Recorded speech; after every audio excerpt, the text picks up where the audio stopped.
Sustained diplomatic میں سمجھتی ہوں اور پولیٹیکل یعنی سیاسی اور ہر قسم کا عمل جاری رہنا چاہیے، اور کابل حکومت کو بھی دیکھنا پڑے گا کہ پاکستان کی اس وقت صورتحال اور پوزیشن کیا ہے. یہاں ایک آپریشن چل چکا ہے جو فوکس کرتا ہے ناردرن ایریاز میں ٹرائبل ایریاز میں، اور ان کے بارڈر پہ اس کا امپیکٹ ہوتا ہے. بجائے اس کے کہ کہنا کہ پاکستان کی آپریشنز کے فال آؤٹ ہم پر ہو رہا ہے، وہاں بھی سوچ ایک ہونی چاہیے، ذمہ دار اسٹریٹجک سوچ ہونی چاہیے. اور میں سمجھتی ہوں امپاسبل نہیں ہے کہ ہو، لیکن اس میں امریکہ کو بہت بڑا رول ادا کرنا پڑے گا، جو مجھے نہیں پتا وہ اس وقت ادا کرنے تیار ہیں.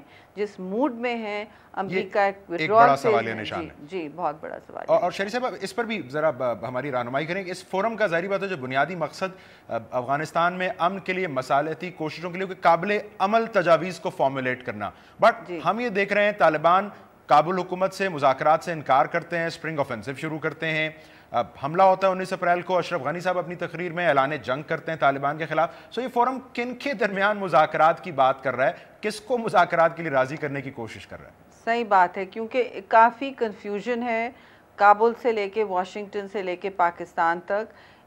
میں سمجھتی ہوں پاکستان میں پہلی دفعہ کم کنفیوژن ہے، کیونکہ ایک پالیسی رہی کہ ہم کسی ایک ایتھنک گروپ یا مثلا طالبان، صاف بات کریں، طالبان کو ہم پریویلیج نہیں کریں گے، ہم ان کو جیسے پہلے فیور کرتے تھے نہیں کریں گے. کیونکہ یہ الزام لگتا تھا افغانستان سے کہ 30 سال پہلے پاکستان نے افغانستان کو اپنا اسٹریٹجک پچھواڑا بنایا ہوا تھا اور وہاں اپنی مرضی کے پراکسیز وغیرہ لگا رہے تھے. تو اس سے دور ہٹنے کے لیے ایک بہت میں سمجھتی ہوں ایک middle of the road policy کی ضرورت تھی، جس کی شروعات ہوئی کہ ہم افغانستان سے ہی کہیں گے اب بھائی آپ اپنا روڈ میپ بنائیں، آپ اپنا جو بھی آپ کو پولیٹیکل عمل چاہیے اس میں ہم آپ کی مدد کریں گے، لیکن شروعات آپ کریں گے تاکہ یہ افغان لیڈ ہو. اب یہ ایک کلیشے سا بن کر رہ گیا، کیونکہ وہاں اہلیت کا مسئلہ بنا ہوا ہے. افغانستان میں کون لیڈ کرے گا، ایک دوسرے سے ان کی ایک کلیش بڑھ رہا ہے. لیکن آپ ایک اور بات میں آپ کو بتاؤں، گلبدین حکمتیار کے گروپ سے بات چیت چل رہی ہے ڈائریکٹ کابل رژیم کی، اور اس کو امریکہ بھی نہیں اپوز کر رہا. تو اس میں سے ذرا سا آپ اس کو دیکھیں اس نظر سے کہ وہ بہت جنگجو گروپ رہا ہے اور ایک خاص اپوزیشن میں رہا ہے کابل اس قسم کے عمل کی. تو اب ان سے اگر بات چیت ہو سکتی ہے تو میں سمجھتی ہوں طالبان سے بھی وہاں ان کو کرنی ہوگی.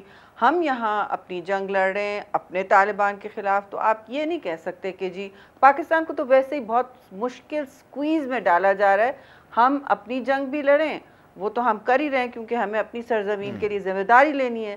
لیکن وہاں کی آدھی سرزمین کے لیے کوئی ذمہ داری لینے تیار نہیں ہے.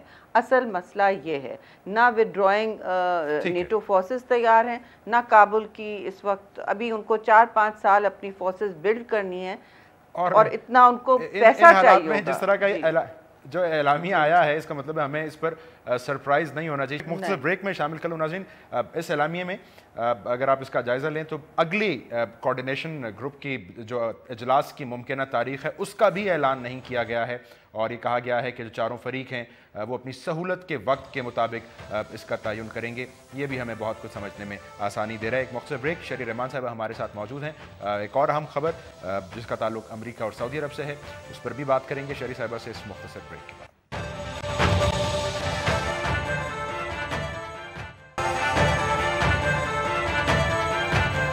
Welcome back. ناظرین، امریکی سینٹ نے ایک bill Justice Against Sponsors of Terrorism Act, جس کو مختصراً جیسٹا کہا جا رہا ہے، منظور کیا ہے، جس کے تحت 9/11 حملوں کے امریکی متاثرین سعودی عرب کی حکومت کو قانونی طور پر چیلنج کر سکتے ہیں، اس پر ہرجانے کا دعویٰ کر سکتے ہیں اس پریٹیکسٹ کے تحت کہ وہ 9/11 حملوں میں ملوث اور اس کی ذمہ دار ہے.